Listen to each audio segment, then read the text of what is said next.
Join the Our Game Supporters Club at Patreon for €5 per month to get audio podcasts of the Hurling and Football Show and much more exclusive material.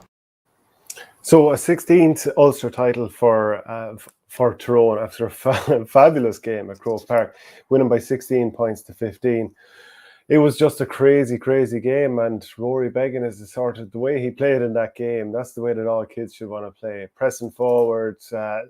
Like the way he pressed forward for some of those Tyrone kickouts towards the end of the game, it just looks like absolute madness. We're not really used to goalkeepers pressing out that far. We have seen it a bit in the last season or two, but to see him so far up the field and that opportunity that Conor McKenna had to run the ball into the net, or was it Matty Donnelly, and Beggan comes back with the turnover and the flick up into his hands as well, and like he almost scored a point from play a little bit earlier in the half, 48 minutes, and it dragged just wide, went to Hawkeye, and it wasn't given for a finish. But what an insane finale to this game. It was thrilling viewing, and Monaghan will be furious with themselves because they had chances towards the end of the game after Darren McCurry got an unbelievable mark, and this was another kick out that Monaghan and Beggan had pushed really far up on. There was a bit of a panic, well, not a panic as such, but Tyrone looked like they wanted to get the ball up the field as quickly as possible. They hammered the ball into the area because Beggan was still trying to scramble back, and Darren McCurry with unbelievable snap over Conor Boyle, and then he knocked the ball over the bar for a mark. That made it 16-14. And just even the score taken thereafter, Conor McManus, he got a point from a free after Colin Walsh, who was brilliant as an impact sub. This is a guy who was an all-star cornerback 8 years ago, and here he was coming in, setting up scores, winning frees, and linking to play. But then there was two more shots that Monaghan had towards the end of the game. Desi Ward with a shot, kind of forced it. He was a little bit wide, ended up going off target. And then there was another shot that dropped short. There was a pass to another man outside. I didn't get a chance to see the replay just yet to see who it was that missed it.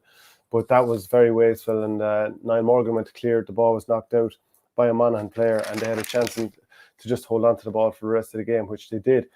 But just going, actually, you know what? That sets up Tyrone really well for an All-Ireland semi-final against Kerry. Kerry are the only team that haven't played a championship game at Croke Park this year. In fact, they haven't played there in championship since the All-Ireland final replay of 2019. So for Tyrone, the fact that they've had a dress rehearsal at Croke Park, blow off any sort of cobwebs in terms of being nervous of the venue or just getting used to the surrounds of Croke Park, because it does feel that much different than everywhere else. So it was massive for them. It was a bit of a Jekyll and Hyde first and second half. The first quarter, cagey enough, tight enough, 6-4 to Monaghan. Then it was sort of the moving quarter for Tyrone from there till half time. They went on a run of 5 points to 1 from the 23rd to the 29th minute and led at half time by 11 points to 6. And it kind of felt like Monaghan, whatever they were doing well, the plus points that are play, it was very much being spoiled by poor wides and shots that dropped short. Just to list out a few of them, Ryan McInespy, he dropped one short in the 8th minute. Stephen O'Hanlon did the same in the 16th. Conor McManus had a couple of misses on the 20th, 22nd minute. McCarran the same. Boyle, Carl O'Connell after half an hour. But it's fine having wides. Every team has wides, but the recurring was the same poor wides, and is down to bad decision making. Whereas if you looked at Tyrone, they created, I think it was 20. They had very few attacks where they didn't get a shot off. They had 19 attacks, and they pretty much had a shot every single time. And a couple of times they'd get up and they'd have a couple of shots, maybe a shot would be saved or a block or something like that, but they'd have a couple of attempts at it, squeezing on Beggan's kickouts. They were getting a bit of joy off that, and they had 7 different scores in the first half. But for Monaghan's wastefulness at the start of the second half, they got 5 points from their first 5 attacks. Now, one of them involved the ball coming down off the post a couple of times. A 45 from Beggan hit the post. Then I think it was Micheál Bannigan. He put it back off the post, and then Stephen O'Hanlon won a free that McManus knocked back over.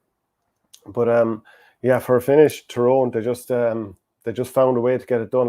Carl McShane came on. He's still obviously not 100% right, because his first 2 possessions he was turned over fairly easily. Matty Donnelly was brilliant towards the latter end of the game, when it really mattered against Donegal. Didn't fully happen for him here either, but they found a way to get it done. Hart stepped up with a great score towards the end. I thought Ronan McNamee maybe threw the ball to him, and then McCurry with a couple of placed balls. when it really mattered towards the end of the game. So that's Tyrone, Ulster title winners yet again. Monaghan will be upset at themselves. Just a little comment in there from Jamie Wallace. Sick of the passing around the back at the end. I know it's best for Tyrone, but takes all the excitement out of a tight game. Well, look, it's up to Monaghan to push up on them. Why on earth would you gift the ball away? But a fair point all the same in terms of the entertainment. That's just the way it kind of panned out. So let me know what you think of the game and the Ulster final. And that's Tyrone going into the All-Ireland semi-final. Will they give Kerry a good run for it? I suspect they will. Join the Our Game Supporters Club at Patreon for €5 per month to get audio podcasts of the Hurling and Football Show and much more exclusive material.